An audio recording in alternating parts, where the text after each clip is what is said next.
L'économie circulaire aujourd'hui pour moi c'est très important parce que déjà d'un point de vue personnel, dans nos actes d'achat, dans nos actes quotidiens, on fait en sorte de réduire notre impact sur l'environnement. Et donc pour moi c'est d'autant plus important de le retrouver en entreprise.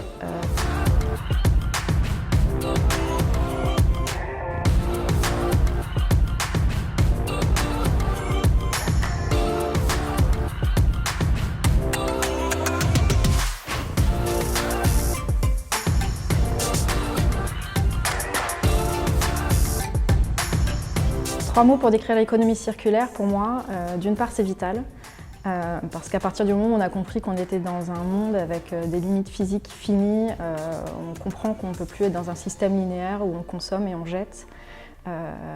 Et donc pour la pérennité de notre société, on est obligé de trouver des façons de réemployer, réutiliser ce qu'on produit comme déchets. Donc voilà, vital. Deuxième mot pour moi c'est le lien, parce que forcément l'économie circulaire, nos déchets deviennent les matières premières d'autres et donc ça fait créer des liens, ça amène des liens à se créer entre les personnes, entre les industries. Notamment il y a cette notion d'écologie industrielle qui amène les industries à se créer en réseau pour que les déchets des uns deviennent les matières premières des autres. Donc le lien. Et troisième mot pour moi c'est le bénéfice. Parce que l'économie circulaire, pour moi, ça crée un vrai bénéfice, à la fois d'un point de vue financier pour les entreprises et d'un point de vue humain, pour le sens que ça apporte aux personnes qui bossent dans les entreprises.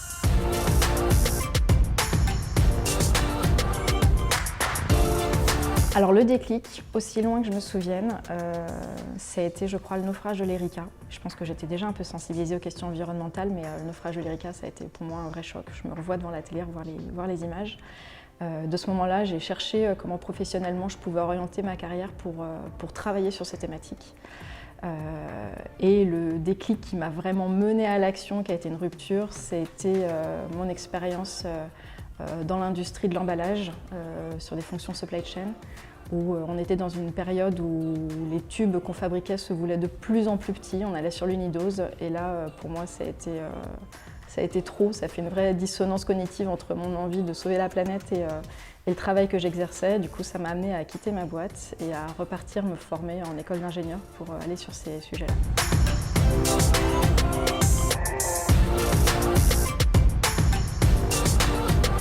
L'économie circulaire, pour moi, c'est un sujet que j'ai abordé lorsque j'étais conseiller en achat responsable.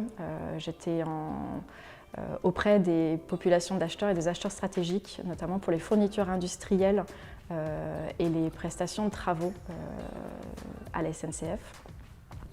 Et l'économie circulaire, on l'a abordée dans l'intégration de critères dans les appels d'offres pour demander d'avoir des matériaux, typiquement les caténaires, avec une part de matière recyclée beaucoup plus importante.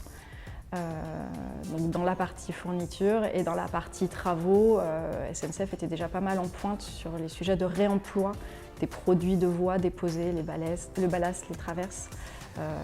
Et on continuait de travailler avec les fournisseurs, les prestataires de travaux pour augmenter cette démarche. Évidemment, il y a un bénéfice financier sur la partie travaux. Le bénéfice humain, je l'ai trouvé très fort dans ce que ça a apporté dans la relation fournisseur, puisque aborder ces sujets de développement durable de manière globale, ça a apporté un air neuf dans les relations fournisseurs qui parfois peuvent être tendues autour de sujets classiques de gestion de contrat, de qualité, coût, délai. Et à chaque fois que j'accompagnais des acheteurs stratégiques dans leur revue fournisseur, ça permettait d'ouvrir le débat sur des questions de sens.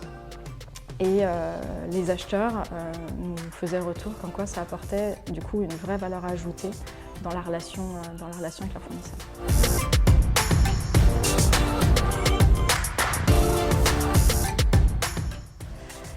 L'économie circulaire aujourd'hui pour moi c'est très important parce que déjà d'un point de vue personnel, dans nos actes d'achat, dans nos actes quotidiens, on fait en sorte de réduire notre impact sur l'environnement, que ce soit dans la gestion des déchets, dans les choix d'achat qu'on fait. Et donc pour moi c'est d'autant plus important de le retrouver en entreprise de travailler sur ces thématiques-là et de faire en sorte que les entreprises s'inscrivent dans cette démarche d'économie circulaire. Parce que si elles ne le font pas ou qu'on travaille dans des entreprises comme ça veut dire qu'on ruine complètement les efforts qu'on fait au niveau personnel, parce que l'échelle n'est pas du tout la même.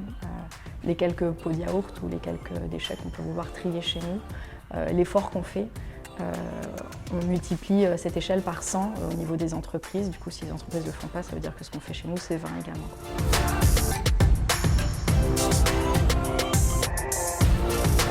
C'est fondamental de trouver une entreprise qui soit engagée sur ces sujets de réduction de leur impact et de prise en compte de leur impact environnement.